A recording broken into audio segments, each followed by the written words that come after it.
Hey guys, Enigmatic Mr. L here. Today I thought I would try my hand at creating a tier list for the characters in the game Fire Emblem The Sacred Stones. Unlike many games in the series, I have completed this game on the highest difficulty setting because Sacred Stones has a reputation for being a relatively easy game among the Fire Emblem games. So I do have some experience with that. I have only completed it once. I made it up to the route split and then beat Ephraim's route and Eirika's route. So don't have first-hand personal experience with using every one of these characters here, but as they say, personal experience isn't everything, especially with growth rates. You can have a character that gets RNG blessed one run, but RNG screw the other, so it's important to look at, things that you can determine even without using the character directly. Just look at their class, availability, base stats, growth rates, that sort of thing. You might notice I have some music in the background. It's from the video game AI, the Somnium Files. Let me know what you think, especially in terms of volume, the future, both overall volume, you want them both up or down, or just proportionally, maybe my voice higher, the background lower, or the background higher, my voice lower. Still new this whole thing, not the best at editing, as you can probably tell. So, yeah, any feedback is appreciated. So, the criteria for this list is I'm going to be assuming difficult mode. I will also be assuming no grinding in the Tower of Valny or overworld battles, because with grinding, especially infinite grinding in this game, you can make any character good and contribute, and that's definitely a positive in some ways. You can make any character you want good, but also I could just put everyone in S tier and A tier and okay, everyone's usable, and that would be true to some extent, but that doesn't sound very interesting to me. Can be assuming what characters can allow you to beat the game relatively efficiently and quickly. Not necessarily strict, LTC or speedrunning tactics, warp skipping every chapter, but, characters that require less investment are going to place higher. And naturally, of course, availability is going to be a factor, because a character that's with you from the very start of the game to the finish is just, they're good for every map they're in, versus someone who's only available in a few chapters. It's amazing those chapters. It's well, the former is probably going to be more valuable to you than the latter. If you had to go play through without using one, which would you pick? And with that out of the way, let's just get right into it.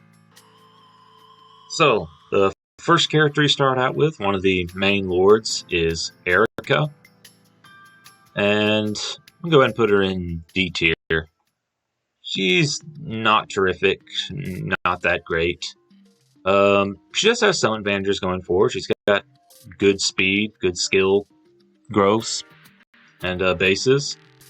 But her strength's lacking, her defense is lacking, and I think in most efficient playthroughs, players don't even bother training her and leveling her up. I do think there is some merit to that, because of course you train your lord up, they're less likely to die, since she is a game over condition and she is forced deployed in many maps.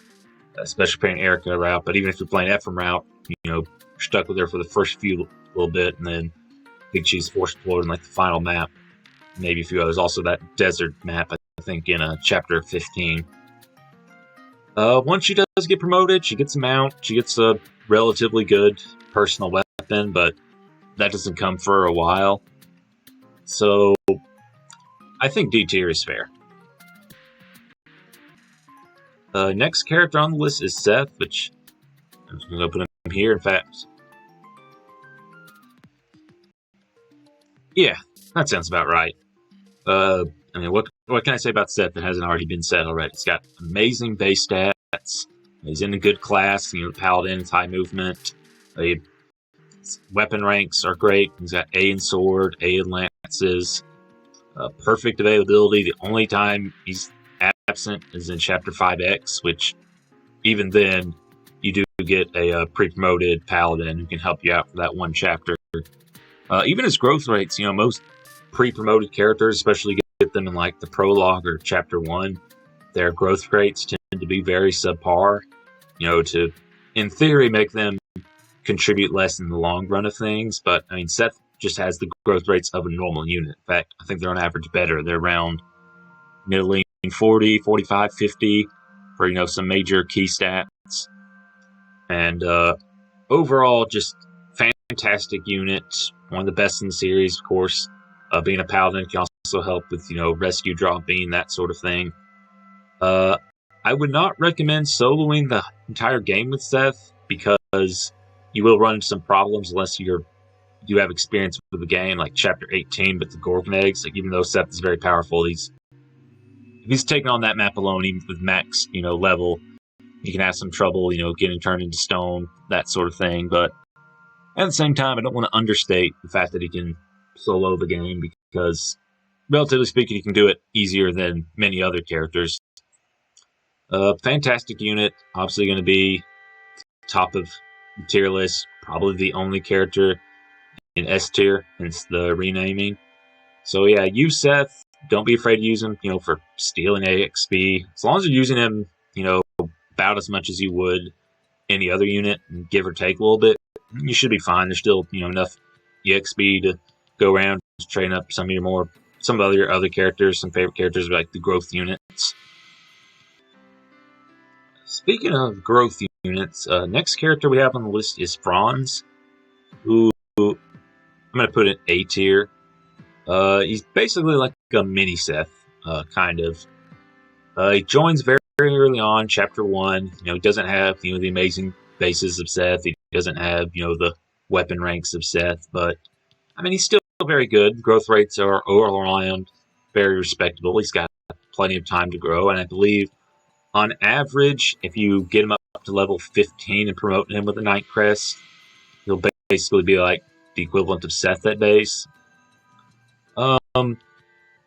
Yeah, probably your best candidate for the Knight Crest you get very early on. I think it's in Chapter 7 offhand.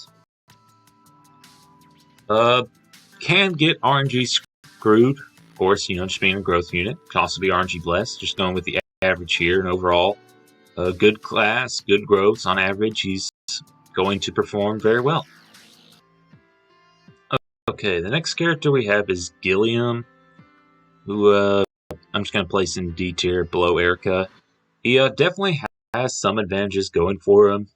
Being able to use killer lances at base, relatively high defense. He's got bulk. Especially early on, his low speed doesn't matter much because a lot of your characters aren't doubling anyway. So you can provide a nice meat shield. You can soak up some hits, and that's nice. The long run is 3 base speed.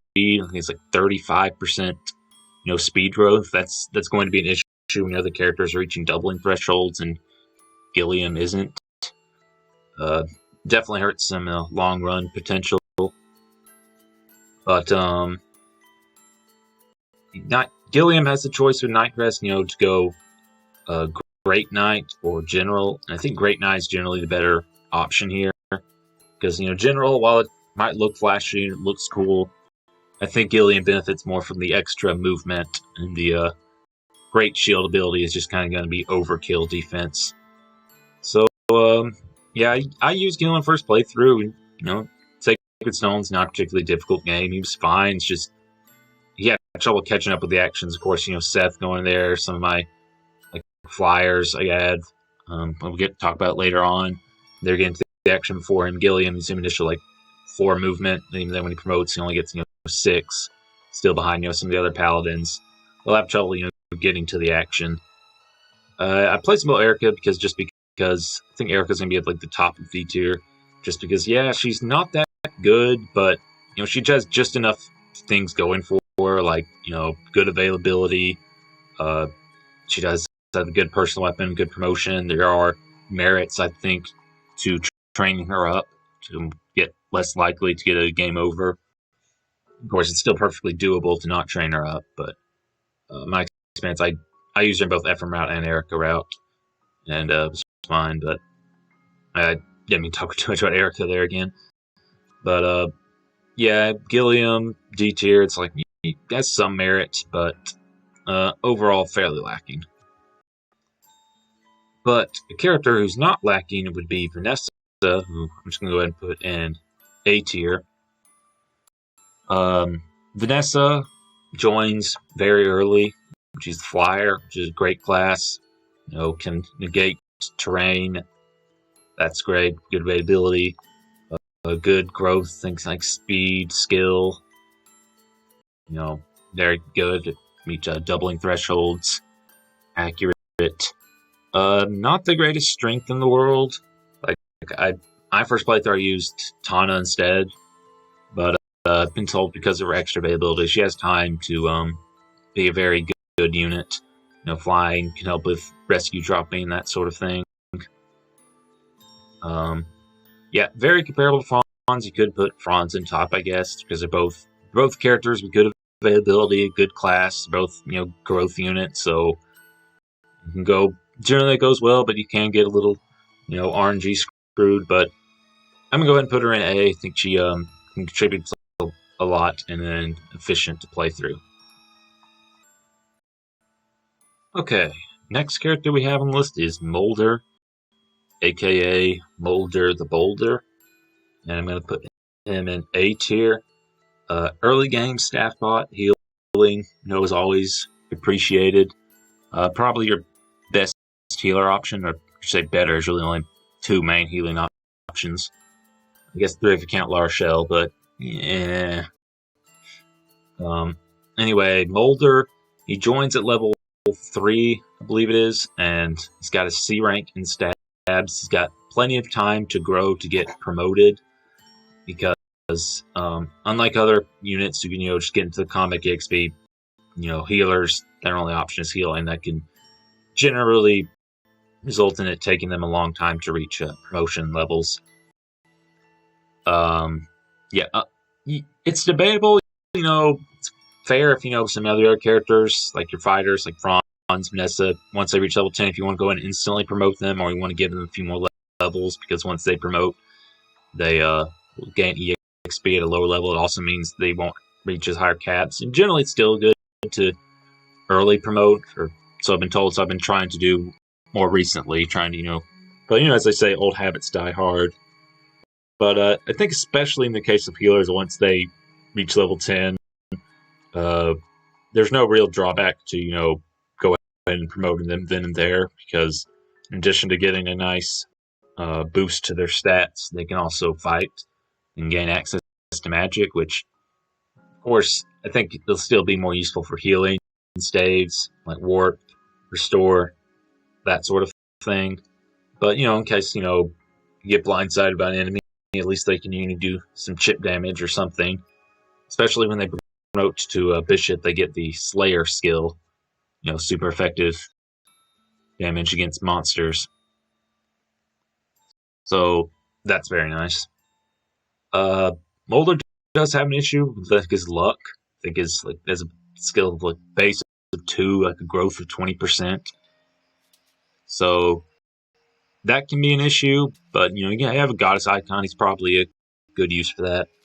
Could be an issue, if you're Iron Manning it, which I do take that consideration sometimes with these tier lists. Like, you talk about later game characters. It's like, well, X character joins after Y, and X is a period of Y. It's like, well, you might have lost Y. X is is a suitable replacement. It's kind of debatable when you make a tier list. Always, what criteria you're using? What are you assuming of the player? If they're resetting forever death, they're so skilled they never have any deaths, or what? But yeah, Moulder overall very solid unit. All right, next on the list we have Ross, and I'm going to put him in C tier. Yeah, Ross is one of the 3 trainee units you get in the game, but unlike the other 2, Ross joins at a reasonably early enough so you can train him without going to the Tower Fallen or about going into overworld battles. And the payoff for this, it's something, because Ross can promote to Berserker, which allows him to walk on water, and that can save you a few turns early on. It does, of course, still require some babying early on. You have to kind of keep him out of danger, feed him kills, but unlike some other characters where they require so much investment, then but even once they're promote a cop to the rest of the crew, they don't offer anything particular value. Ross, that is something. There's only one other character you get, who's Berserker. You just kind of has, middling returns. It's like solid bases, but joins at a point where, your growth units are going to probably surpass him and isn't doing like amazingly. So I think Ross is all right. Some people would, put him very low just because of his, terrible base stats. I guess I can say that. I'm not an expert at this game. Not by any means, just kind of giving my, best impression here. I'm trying. But, yeah, I think he's alright. And then we also have his father, who I feel is very similar to his son, Garcia. Which one you value more is going to depend on what you value more, because Garcia is useful in the early game, but towards later in life, his speed growth, base speed, is going to fall off a lot. He's not going to be able to contribute as much as some of your other characters in your team, but we tell pretty on. And Ross is the exact opposite, where early on he's not really going to contribute much other than you like directly feeding him kills, but long term wise, he can get more speed than his father, and that's more useful in the long run of your team. So I'm going to go ahead and put Ross above Garcia for now. Alright, next character we have is Neimi, and you might be expecting to put her in F tier, but yeah, it might be a little biased here because I did use her in my first run, but I think she's salvageable enough, to place her in D tier. She joins early on, can contribute with chip damage. There's no other character really competing for that Orion's Bolt you get in Chapter 6, I believe. Yeah, Chapter 6. Good. She's an option for the Holy Weapon bow you get, which is what I did in my first playthrough. She can promote to Ranger. She at least gets a horse. That's, a mount. That's, higher movement. Yeah, but, obviously, I didn't play to that. I still do. She's still just not that good. Basis and growth, neither of them are really spectacular. Nothing to write home about. She's in just a poor class. The Archer is, famous for being bad, namely due to the fact that they have no enemy phase. Like, player phase, you can, shoot, kill an enemy, or weaken up the enemy for someone else, but, on enemy phase, you're just going to get surrounded by enemies. And if you had another character with 1-2 range, like, Ross or Garcia with the hand axe, or, Franz or Vanessa with a javelin, they can retaliate back, contribute even on enemy phase. Even if they don't kill them, they'll at least, weaken them up. Whereas Neimi, anyone coming up with a sword, iron lance, steel axe, or even, magic, you're just going to take damage and not really contribute anything. So that really hurts her a lot.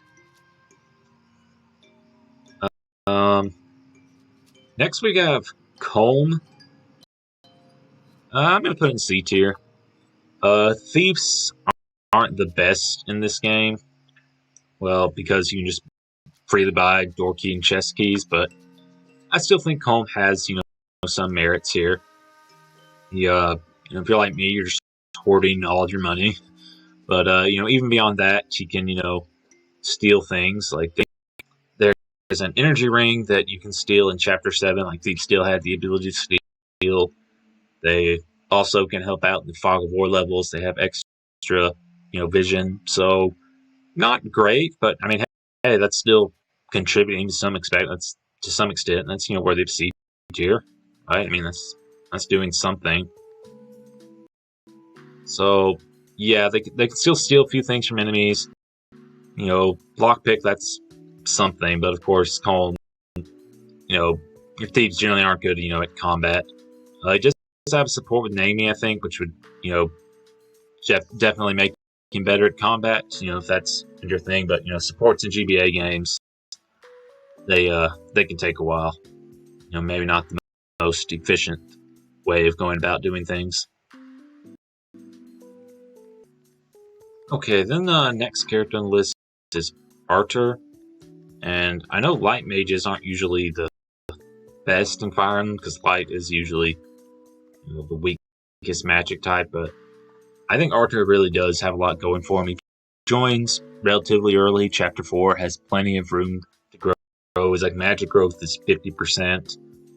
Gain access to healing upon promotion. That's great. Staves. Bishop's skill, like I said, gives you the Slayer ability. Overall, very good combat unit. Very good growth unit.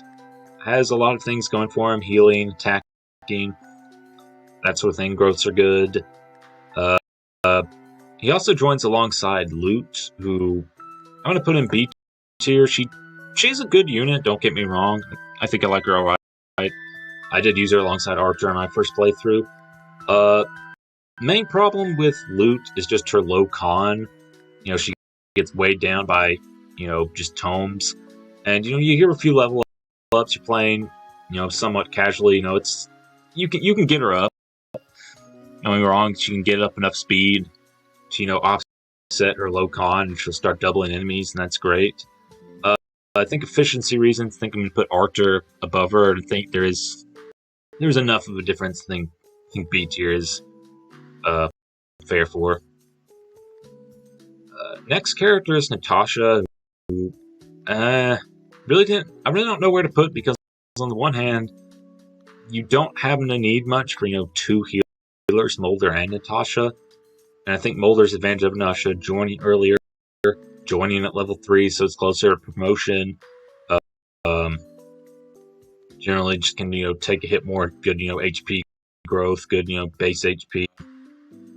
C stabs, we could say, well, it invalidates her, she's pointless. F, maybe not F, but like D or so. But at the same time, it's like, well, just on her own, taking Moulder out, maybe you want to, does Moulder completely invalidate Natasha? And I don't know about that. Natasha has some things going for her. Healing is always nice. She is, rather frail, but, generally you're going to try to keep your healers out of combat anyway. I'm going to put in C tier just because I think just on her own merits, she can contribute fine. Healing's nice. Given the choice between two of them, I think Moulder's better, but, I used Natasha in my first playthrough, and she turned out fine. Yeah, let's see. Alright, I'm not sure exactly where to place her among here.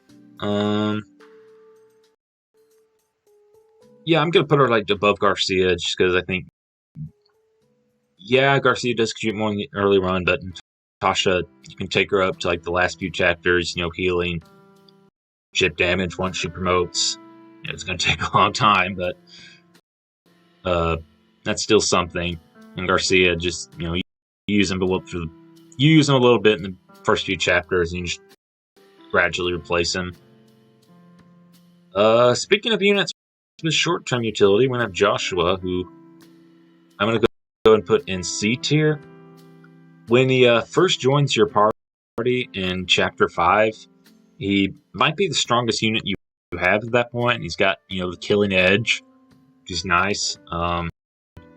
He's also consistently doubling enemies. It's also nice, but you keep playing beyond that. There's a few things Joshua has problems with, namely his lack of 1-2 range and his strength growth, which isn't that great. You keep playing on, other characters will surpass him again. Same problem with Neimi. Javelins, for your Vanessa and Franz, or hand axes for Ross and Garcia, but he only has one range mostly. And there are a few. I think there's you can get the light brand, but not the best weapon, fairly rare. Not the most effective weapon. Other people are competing for it. It's Joshua. It's better than an archer, because you will face some enemies just with one range. Your axes, your steel and iron lances, your steel and iron swords, but not having that hurts him, and also his strength growth. Eventually, other characters are going to pass him. I'm going to put him Garcia and Ross, just because I do think having him early on, it's very helpful. And it's still perfectly reasonable, to keep trying to keep him in the long term. Like he doesn't require the investment of Ross, and he still has more long-term utility than Garcia. So in that way, I'd say he's better than him. Not fantastic, still just Myrrh. I really like the class, but he contributes all right. All right, next we have Ephraim. I'm going to put in B tier. By the way, this is about the part where I should mention that, sometimes there are differences depending on what route you take between Eirika and Ephraim. Characters can be better in one route than they are in the other. I'm going to try to meet in the middle route, so if, characters great in one route and, okay in another route, I'm just going to put them together and say, they're good overall. And try to split the difference, to the best I can. And, Ephraim, he's obviously better in his own route. He has way more availability. But, he's still fine in Eirika route. He can still, contribute there. Ephraim, as opposed to, his sister Eirika, he's very good at combat, both in terms of, his bases and growths. It's kind of hard to compare them, because they don't join on the same chapter. Eirika has more room to go. Ephraim doesn't, come till 5x, then again, partially through, chapter 8. So Eirika does have more room to grow, but even with that, I still find that Ephraim is better at combat. Partially due to his stats, bases and growth, but also just due to his weapon type. Lances, I think, are a better weapon because, again, he gains access to javelins. His personal weapon, just based on, the type of enemies you find. Like so many lances, he's not going to face weapon triangle disadvantage as much as Eirika is with her rapier. Like Eirika, he once he gets promoted, he gets a horse and an even better personal weapon. But that's near the end of the game. And someone pointed out that some of these chapters, once Eirika and Ephraim do get promoted, you can easily just kind of warp skip them. But I'm not assuming you're going to warp skip every mount. This isn't like an LTC run or anything. But even without taking that fat, I want to put him in A, but it just has just a little bit, going against him. He doesn't have the mount, so he's not have the high movement to some of these upper classes. And beyond that, his availability is a little shaky. Even on his own route, he's not available for chapters 1 through 7. Joins Pathway 2, chapter 8. Then Eirika route, he'll join 5x, 8, and then he doesn't come up again until chapter 15. So shaky little availability.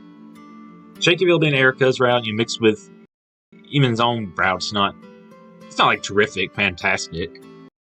This is the first 7 chapters of action combined with lack of mounts. Again, yeah, I think B tier's fine. Okay, next we have on the list the Christmas Cavaliers, Forde and Kyle. Usually, I always have trouble, keeping these units apart. I know one is technically better than the other, but my own, tier list in my mind, it's they're basically the same units. Differences are so neutral. It's one might be here, one might be there, but they're together. Forde and Kyle, it's just in the long run, Kyle will have better HP, strength, and defense. He's got 1 point higher con than Forde, which can add up. He's got higher strength, and he's got a tiny bit more defense growth, and he's got better HP growth and slightly more HP. Forde's just kind of a meme, which I don't know if it's deserved, maybe somewhat not, but I think there's enough difference. Put him in a different tier. Put Kyle above Lute just because he's in a good class. Cavaliers are good, and all the same thing's true of Forde. It's just as Mecca said in his video, it's no matter what the context is, he's always just going to be 1 or 2 points short, so no matter what the context is. I usually always use the Christmas Cavaliers in my first playthrough. I didn't this game because they kind of joined late and I was just like, oh, I already formed up a team. I didn't feel like adding them. So, maybe once I actually do, go back and, try using them, okay, Forde, F tier, and say F for Forde, but, for now, I think this is fair. I think Forde is better than Joshua just because he's in a, better class, higher movement, still has 1-2 range, which Joshua might, have,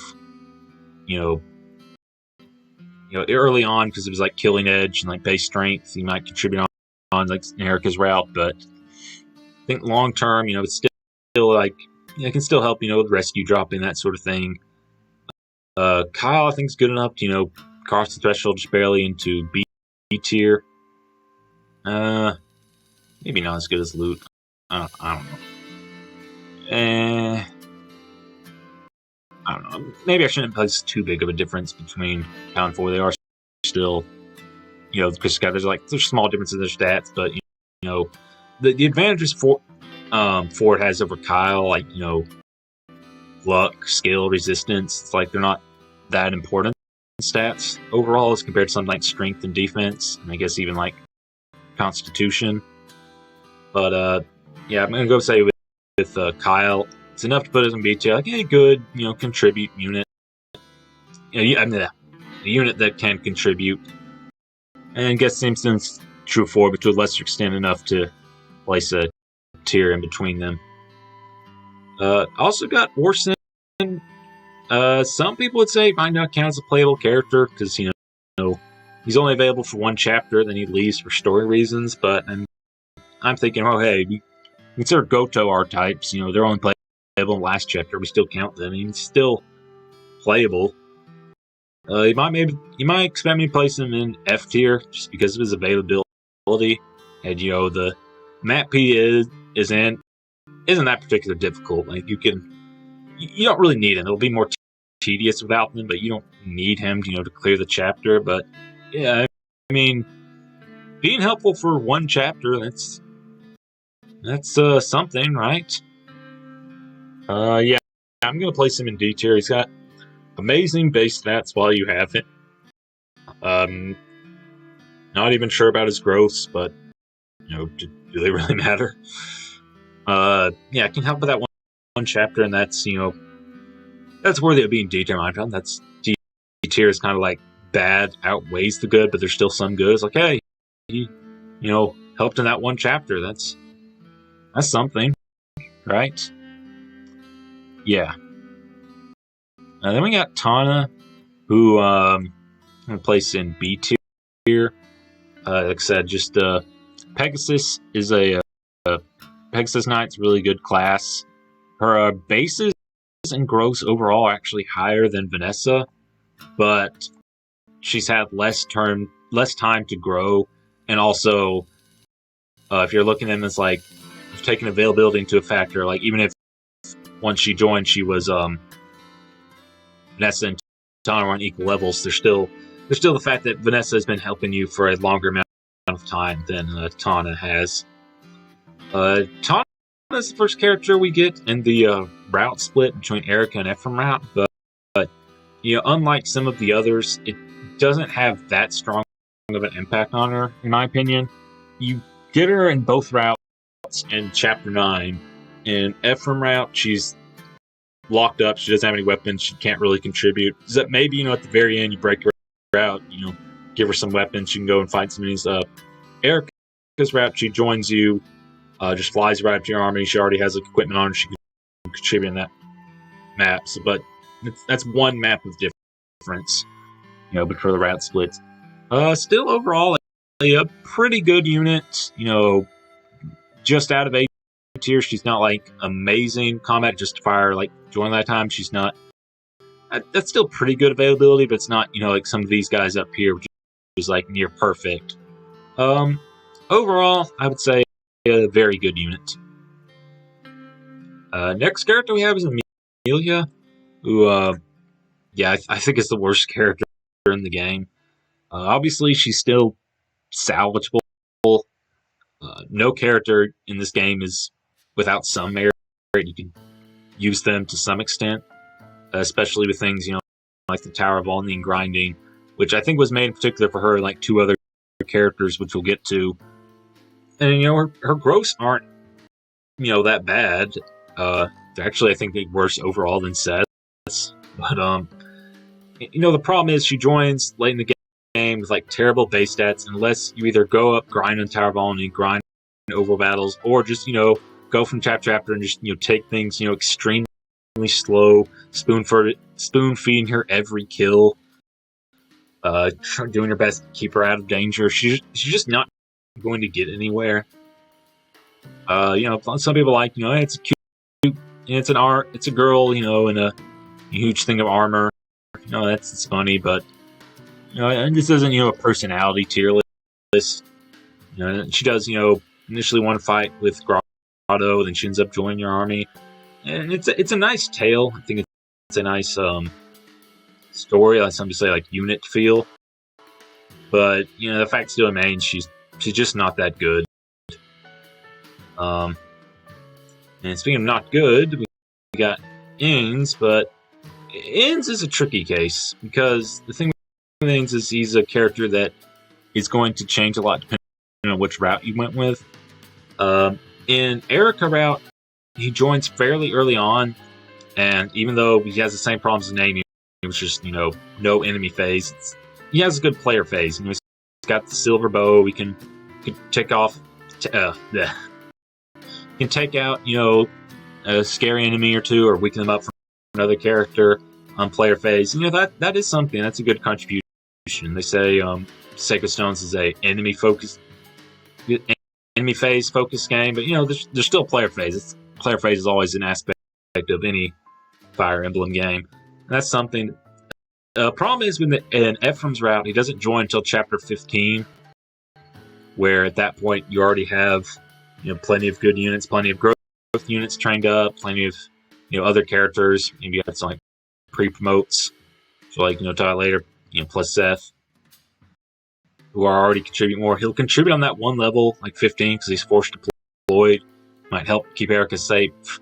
But beyond that, he's probably just gonna go straight to the bench. But I think for his contributions in Eirika's route, I wouldn't put him in D tier. I think he's like just probably like the bottom of C tier, or somewhere roughly around there. He would be higher up, and I'm not sure exactly where. If we're just doing Eirika's route, he would be somewhere in here if we're just doing Ephraim's. But I think this is a nice split the difference. Then we got Gerik, a mercenary who joins. He comes with a hero's crest, so you just promote him right away. And unlike many characters, split promotions where one promotion path is clearly better than another. I think in both cases of Gerik's, there are some merits to each of his class options. If he goes hero, he gains access to axes, and then he can use 1-2 range in hand axes. But if he goes ranger, he gets a mount, and that can help with rescuing. That can help with more movement. And bows, while not the best for enemy phase, if you want to play player phase, there's an enemy like 2 tiles away. You want to attack safely. That's something you can do. I'm going to place him in B tier. He is really good when you have him, but not like so good. I think to justify putting in A tier, and he does join some chapters, like particularly I think it's Ephraim's route. He joins like 3 chapters later. I think in like Eirika's route, he joins in like chapter 10, and then Ephraim's is like chapter 13. So there's kind of a big difference there. But yeah, he's still very good. Speaking of very good, we got Tethys. Originally, I was thinking I was going to place her in A tier just because, Dancers are always, fantastic class.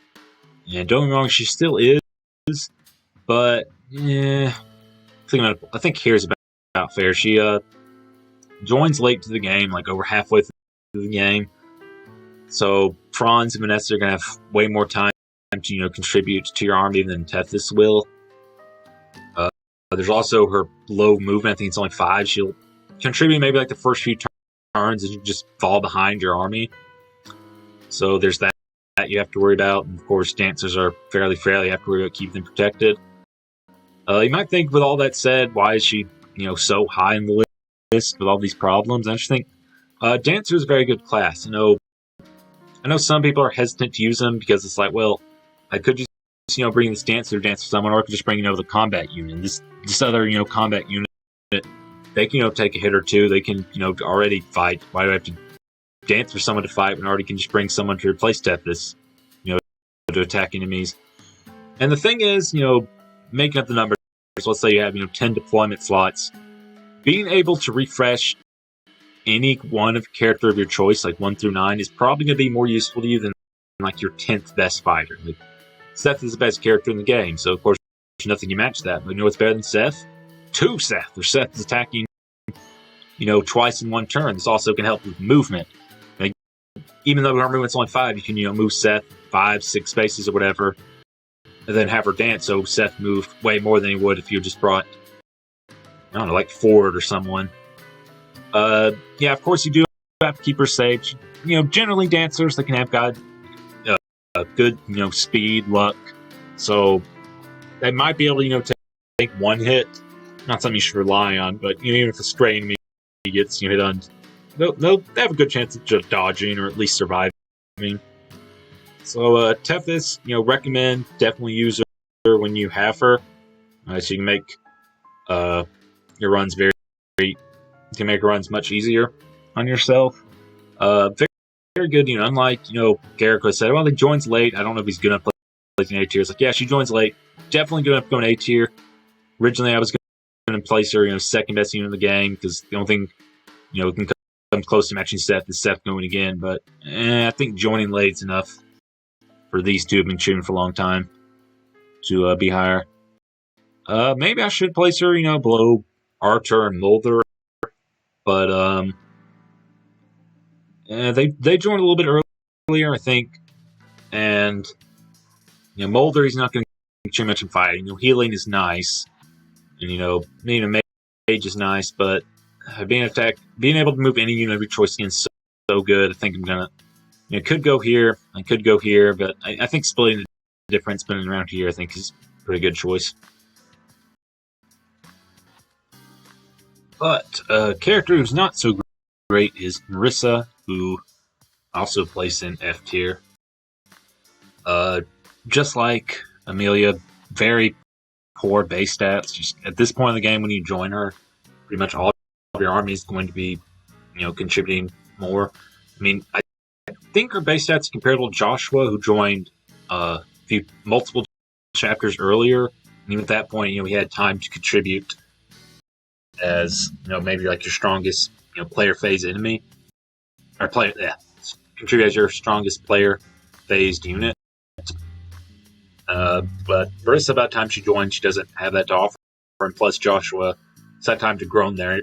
Even if, his strength hasn't grown that much between chapters, I mean, still something. But Marisa, better than Amelia. Just look at their base stats. I think Amelia is better almost every way. I think Amelia has 1 point more in con, but still, just both of these characters. It's just, I think they're meant to be taken to the Tower of Volney if you want to. But in efficiency playthrough, it's not that feasible to train them up. Then we got La Rochelle, also not a great unit. Put her in D tier. She could at least do something more than these, but honestly, given the choice between two of them, I think I'd rather take Orson. Just because La Rochelle has so many things that just one of them were changed. She could at least be, somewhat salvageable, maybe C tier or so. The best thing about La Rochelle is her personality, her exquisite speech. She's a very endearing character to many fans, and I can definitely see why. I liked her alright.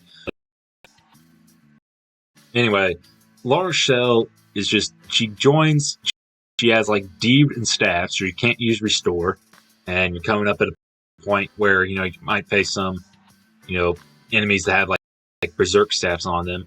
So there's that. If you just had one more point of movement, that would be great. But Valkyries in this game, I think they have less movement than they do on average. She joins at a very low level, so it's going to take a while before you can meet your level 10 promotes. You can actually contribute with offense as well. And she joins like not super late in the game, like roughly midway-ish. But fine for other characters. You just saw Tethys earlier joins like chapter 13 or so, like Ephraim's route, and even taking that incineration slipper in A tier, but she, like I said, she has all these other problems too. So yeah, I think marginally better enough to keep her out of F tier, because use like the hammer and restore something. She can use healer men, keep her out of danger. That's that's something to contribute. Like if you have terrible base stats, you're not going to survive anything, you can't kill anything, you can at least keep your unit out of enemies' range, heal up units, as opposed to these who keep them out of enemies' range and they're going to do nothing. Can't help your units like directly with healing because they die immediately, and then they can barely do any damage. Alright, next we have Dozla, who he's just like an average pre-promote. He's got good strength, he's got the good HP, got the passive crit bonus. Gonna put something better or lower than comparatively to like Ross or Garcia. Ross because of his good speed, or potential like speed growth, so you can especially the promotion he gets from turning into a berserker, you can contribute more in the long run. Garcia joins at a time when you might not have your growth units might not have been leveled up enough, so we can contribute there. Dozla doesn't have either of that going for him. He's just there. He can contribute somewhat when you have him, but he's not as needed as Garcia. Fairly low speed, gonna have trouble doubling a lot of enemies, and really high con. That helps against having him weighed down by weapons, but also makes it difficult for rescue dropping strategies that can slow you down a lot. On paper, it also seems pretty good. In practice, he's fine. It's kind of forgettable. Like when I think of like Sacred Stone's characters, I'm like, oh yeah, Dozla, he was a thing. I don't even know if I'm saying his name right. But yeah, that's all I have to say about him. Then we got Saleh. Yeah, I'm going to put him in A tier. When you do have him, his very strong base stats. Also good for healing with staves. In fact, what is his staff rank? Let me look it up real quick. Okay, he's got a C rank in stave, so he's not like Pent from FE7, the Blazing Blade, but he's like Diet Pent Light. That's still very good. Once you do join him, once he joins your team, he's likely going to be one of your strongest members. Moulder and Artur get extra points, for being around for a long time, but I think just the how much he contributes when he first joins, especially Eirika route. Maybe it was just Ephraim round consideration. Maybe he'd be like here, maybe not, somewhere around there. But also he joins earlier in Eirika's route.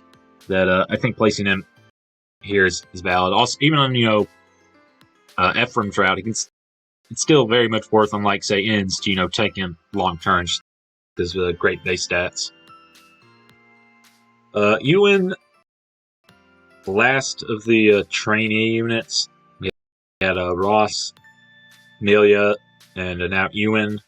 Very low base stats. They can promote twice, and that's something. They gain more EXP, but the thing is, I've heard him compared to Neimi, and someone say, well, Neimi's F tier, and Ross, Ewan's at least D tier, but it's like they have very similar base stats and gross, and I think Neimi's are like on average equal or slightly better, And yeah, she's not in as good as a class, but she joined so much earlier. She has time to grow into something not terrific, not fantastic, but approaching competence at least.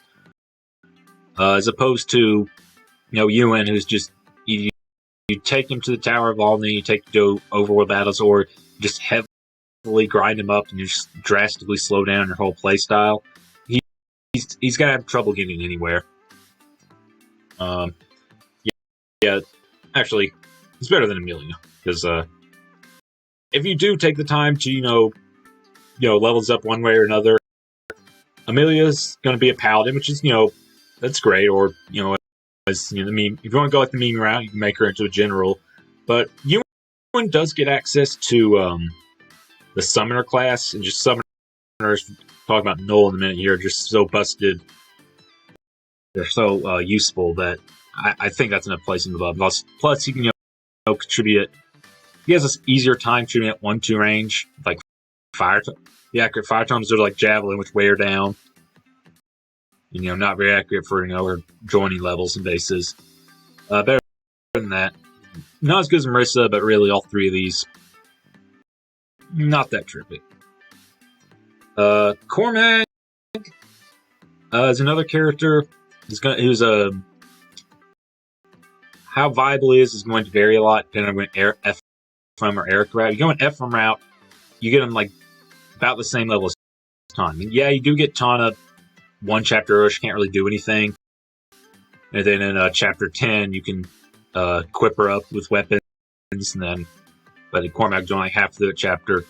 He joins near the end of Eirika's route, and you do have to wait around for him. Like, one could argue in an efficiency setting, you just kill the boss, and you don't even wait for Cormag join. But there's more, I think, to my tier list than just saving turns, because I also think like what makes the game easier, like that sort of thing. Like, maybe you could argue it's easier just to stick out, survive that map that he joins in Eirika's route, because it's also a defend map.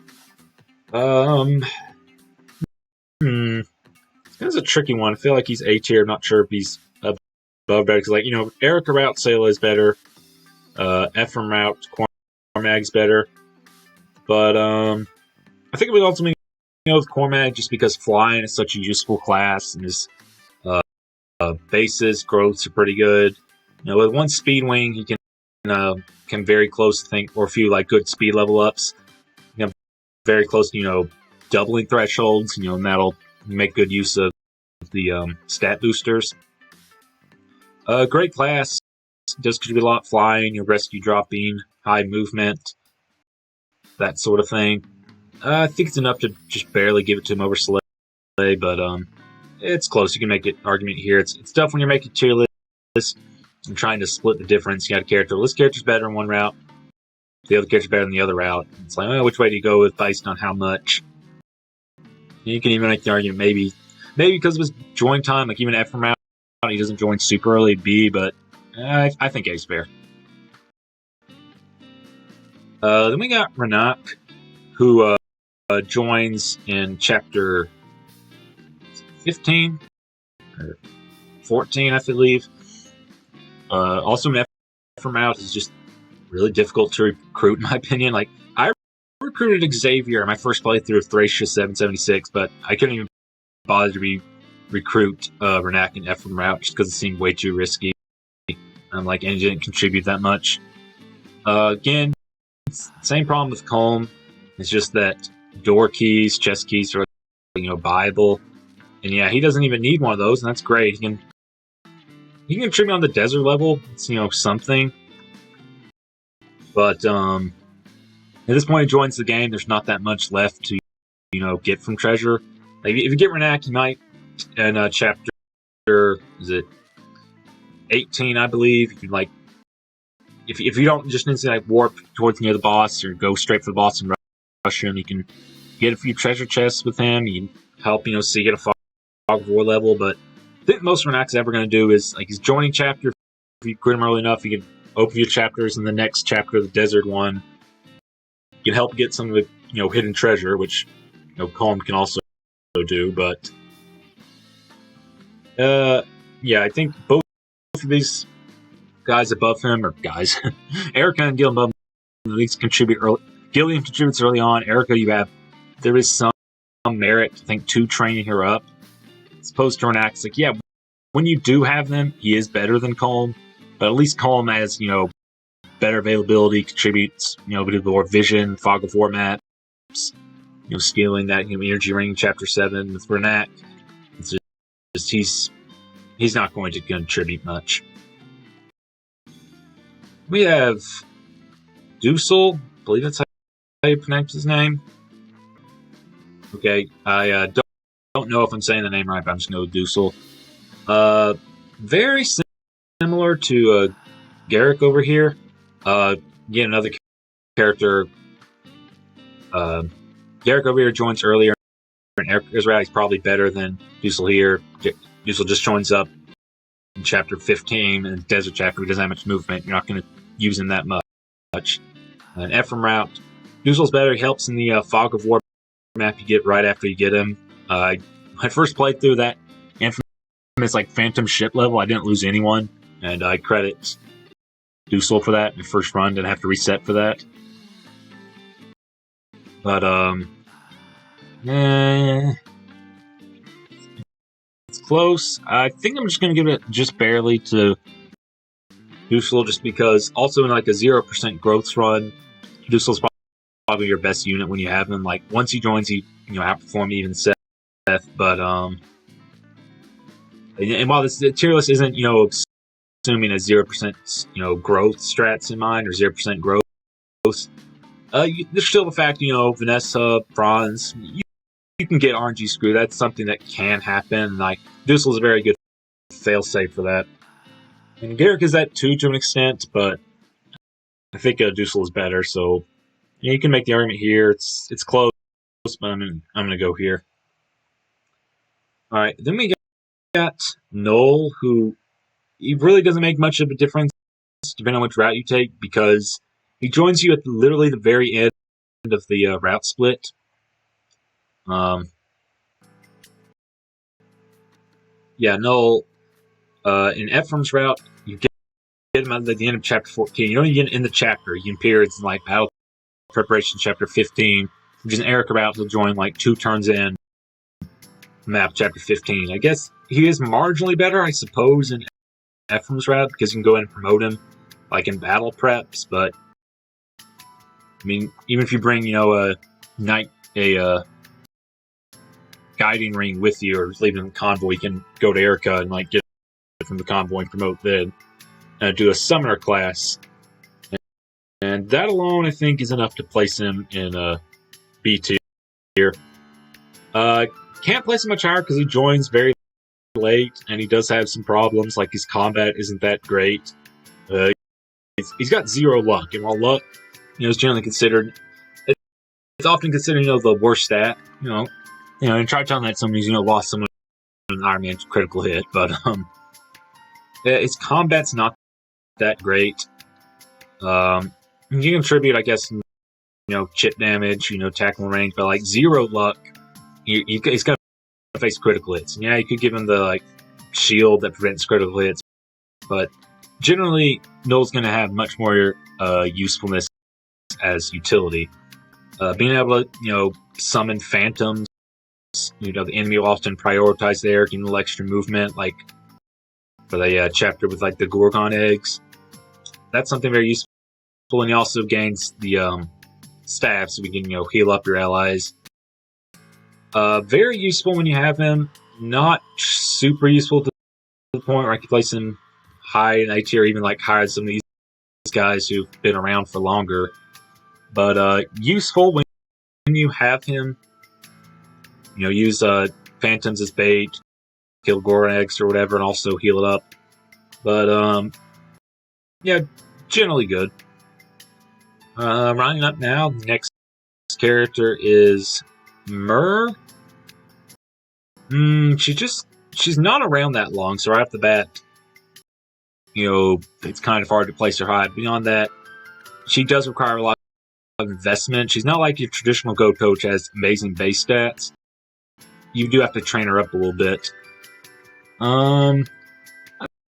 I think I'd rather have than or not, just because, yeah, Rennac, if you everything you do Colm can do in that desert chapter, and even if you lose Colm, the other units can do too. It just might take a while. Myrrh, you do have to train her up. Maybe you could say that's not the most efficient way, but it can make the last few chapters easier. You train her up in like chapter 20, and the end game. Once she's gotten a bunch of really good level ups, she can destroy through those enemies. Her Dragonstone only has 50 uses. Considering I don't use that much. You train her up a little bit, maybe like chapter 16, 17, or whatever, and then just go wreck ham in the last 2 chapters. You're probably not going to run through it, as long as you're being, just throwing her at every enemy. But even if you're just throwing at every enemy early on, she's probably going to get killed, unless you're being, because you can't take on too many enemies at once that are base levels, like transformed. She does make the game easier, I would say, so that's worth something, but not super easy. Maybe some other, is she really Gotar type? I would guess so. A Gotar you have to train. I may place in C tier somewhere, but the fact that she makes it easier, but it's still, I think, doable without her, and she joins very late. You have to train her up. I think D tier is fair. And last, possibly least, not really, not least, better than these. Vanessa, comparable to Myrrh. Depends on what she joins. I think 1 chapter later, but I think Myrrh's time to shine really comes these last couple of chapters once you've gotten her trained up. Chapter 20 with so many enemies, like the end game. Vanessa isn't really going to be useful for that much, other than just utility. She's in a good class, and she can help with rescue dropping. That chapter with the Gorgon eggs, she can get to the eggs quickly and destroy them. So that's nice. It's that late availability though. Generally, in chapters 19, where you get a little more extra deployment slots than what you might be used to at that point. I'm I have a free open slot. I'll just tag on Vanessa because she was the last unit to join my team. In theory, she should have the best bases. Still has trouble contributing in terms of combat. She can die very easily. She has trouble killing, but I mean that's something. If you've already built up your super team, or you have a lot of people dead, she might be the best person to come off the bench filled out extra slot. And it's your team maybe weaken up an enemy, or chip, or maybe finish off an enemy or other unit didn't kill if you don't mind them missing that EXP, because if you're anything like me, it's oh no, Seth got a critical kill, killed that one enemy. I'm never gonna recover from this. Might as well play in 0% growths. But yeah, Jen contribute marginally, I guess, in combat, but mostly just utility, rescue dropping. I think overall, I think it's useful in more chapters than Myrrh. Even though she joins one later, I didn't really use Myrrh that much, other than near the very end. But Myrrh helps more, I think, the last 2 chapters of the game. That contribution, I think, is more important than 5 chapters worth of mild utility. All right, so that's going to do it for this list. I'm quite pleased at how symmetrical it's looking up. D and C are equal, A and B are equal, and only separated by 1. Seth is by himself, and we got the 3, 2 out of 3 train units and 1 Marisa. Yeah, pretty good. I'm pretty satisfied with this list. Let me know in the comments your thoughts. Which characters did I underrate? Which did I overrate? Like I said, I'm not an expert at Fire Emblem, not by any means. So any feedback would be greatly appreciated. Thank you all so much for watching, and have a great day.